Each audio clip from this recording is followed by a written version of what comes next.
ஒவ்வொரு பேட்டி கொடுத்து உங்களுக்கு விளம்பரம் தெரிவிக்கிறீங்க. நீங்க உங்களுடைய மூவ் அடுத்து என்னதான்? ஆரம்பத்திலிருந்து இன்னைக்கு வரைக்கும் ஒரே ஸ்டாண்டு. என்னைக்கு அம்மா வழக்குக்கு 11 வருஷம் ஓடாடினவன், பெரியார் பேர் வச்ச பிள்ளை, திராவிட இயக்கத்தில் வந்தவன், அத்தனையும் தெரியும். என் கூட பழனிசாமியை விட அதிகமாக பழகியிருக்க முடியாது யாரும். ஆனால் ஒரு பாமகவை அவங்க பேசுறதுக்கு பதில் சொன்ன செய்தி தொடர்பாளராக பார்க்காம எப்போ என் மேலே அவர் கை வச்சாரோ அன்னைக்கு எடுத்த முடிவு இந்த சர்வாதிகாரியை ஒழிக்காமல் விடக்கூடாதுன்ற ஒரே எண்ணத்தில் இன்ன வரைக்கும் பேசிட்டு இருக்கேன். எனக்கு விளம்பரம் தேடி அப்படின்னா எனக்கு விளம்பரம் தேடி கொடுத்தது மீடியா தான். அதை மறக்கவே முடியாது. அதுதான் என்னுடைய ஏணிப்படிகளாக இருக்கும். அதனால் நீங்கள் சொல்கிறத வச்சு நான் கோச்சிக்க மாட்டேன். அதே நேரத்தில் பிரமாதமான முடிவுகள், அனைத்து இந்திய அண்ணா திராவிட முன்னேற்ற கழக தொண்டர்கள் ஏற்றுக்கொள்ளக்கூடிய முடிவுகள் இன்றைக்கி இங்கே சேலத்திலிருந்து தான் சொல்கிறேன். இன்னொரு 15 நாளில் நாங்கள் முடிவெடுப்போம். லட்சக்கணக்கான இளைஞர்கள் ஒன்று சேர்ந்து ஒரு முடிவு எடுக்க தான் போகிறோம். அதை நீங்கள் பார்க்க தான் போகிறீங்க.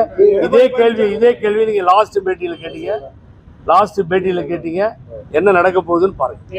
நீங்களும் அம்மா போட்டோவையோ இல்லை எம்ஜிஆர் போட்டோவையோ வச்சுக்கிட்டு நீங்களும் பனையூர் போகிறதா திட்டமா? எம்ஜிஆர் போட்டோவை வச்சுக்கிட்டு அம்மா போட்டோ வச்சுட்டு பனையூர் போகிறதா திட்டம். பனையூரில் இருப்பவர் தாவேகாவினுடைய தலைவர் போட்டோவையும் பேரறிஞர் அண்ணா போட்டோவையும் தந்தை பெரியாரை பின்னாலே முழுமையாக நிறுத்தி அதை பார்க்கின்ற காட்சி எங்களுக்கு மகிழ்ச்சி தருகிறது. நாங்கள் எடுத்துகிட்டு போகல சார், அவர் வச்சிருக்கும் போது நாங்களே எடுத்துகிட்டு போனோம். அதனால் நான் பனையூருக்கு போகிறதா சொல்ல, பனையூர் போனதே இல்லை. ஆகவே பனையூருக்கு போகிறதா சொல்லலை. என்ன முடிவை எட்ட போகிறோம் என்பது ஒரு 15 நாட்களில் தெரியும்.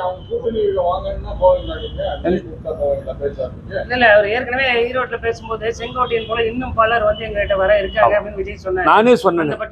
இல்லை அந்த பட்டியலில் இல்லை, அதில் சேர்க்காதீங்க. ஆனால் பட்டியல் சில பேர் சேர போகிறாங்கன்னு நினைக்கிறேன். இன்றைக்கி நாளைக்கு கொஞ்சம் பேர் சேருவாங்க. நாங்கள் ஒரு முடிவை எடுப்பதற்கு முன்னால் கூடி பேசி தான் எடுக்கிறோம். தமிழ்நாடு பூரா என்னுடைய நண்பர் மாதிரி ஏகப்பட்ட நண்பர்கள், கட்சியை சார்ந்தவர்கள் இருக்கிறார்கள். ஆகவே அவரோடு சேர்ந்து பேசிதான் முடிவெடுக்க வேண்டும்.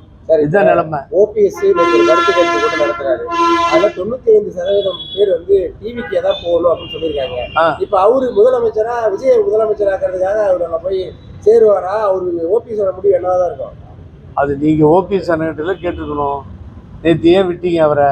அவர் தான் மீட்டிங் நடத்துகிறாரு. அது இன்னைக்கு ஒன்று நாளைக்கு ஒன்றுன்றாரு. பண்ருட்டியார் அண்ணன் சொன்னார் தேசிய ஜனநாயக கூட்டத்திலேருந்து வெளியில் வந்துட்டோன்னு சொல்லி. இன்றைக்கி அவர் அந்த கூட்டத்திலே கலந்துக்கல அவரோட. ஏன்னா பழம்பெரும் தலைவர் ஐநா சபைக்கு அனுப்பி அழகு பார்த்த தலைவர். அவர் பார்க்காதது இல்லை. முதலில் பாமகவில் ஜெயிச்சு யானை மேலே ஊர்வலம் வந்தவர், தலைவருக்கு நெருக்கமானவர், தலைவருக்கே ஆலோசனை சொல்லுகின்ற அளவிற்கு அவர் வளர்ந்து அவர் ஆலோசனைகளையெல்லாம் தலைவர் பெற்றவர். அப்படிப்பட்ட தலைவரை விட்டு தேசிய ஜனநாயக கூட்டணியில் நாங்கள் இனிமேல் கிடையாதுன்னு சொல்லிட்டு அதுக்கு பின்னாடி நீங்கள் போய் அமித்ஷாவை பார்த்தீங்கன்னா எவ்வளோ வேதனையாக இருக்கும். ஆகவே நேற்றைய தினம் அவர் போகவே இல்லை.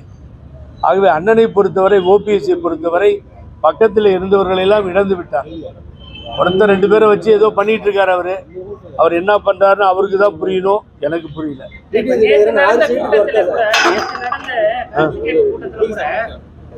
அவங்க கூட ஆதரவாளர்கள்